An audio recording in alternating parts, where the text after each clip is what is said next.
শাকিব খানের দরদ সিনেমা উৎসব ছাড়াই মুক্তি পাওয়ার কারণে এমন একটি মন্তব্য করেছেন বুবলি। হ্যালো ভিউয়ার্স, বিস্তারিত জানতে চ্যানেলটি সাবস্ক্রাইব করে সম্পূর্ণ ভিডিওটি দেখতে থাকুন।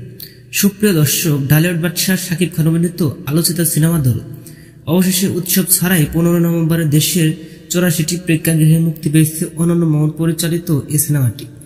বাংলাদেশ ছাড়া বিশ্বের 22টি দেশে একই সঙ্গে মুক্তি পেয়েছে দরদ। প্যান ইন্ডিয়ান এই সিনেমায় দেশের সুপারস্টার বিপরীতে অভিনয় করেছেন ঢালিউড অভিনেত্রী সোনাল চৌহান। দরদ সিনেমা নিয়ে আশাবাদী নির্মাতা অনন্য মোহন। এ নিয়ে তিনি বলেন, খুব ভালো প্রক্রিয়া, পরপর শো হাউসফুল হচ্ছে। শুক্রবার সব শো এর মধ্যে হাউসফুল হয়ে গেছে। আশা করছি সিনেমাটি নতুন নজির গড়বে। নির্মাতা আর বলেন, আমার বিশ্বাস দর্শক দরদ দেখলে খারাপ বলতে পারবে না। সেটা শুনে বুবলি বললেন, উৎসব ছাড়াই শাকিব খানের মুভি চলবে।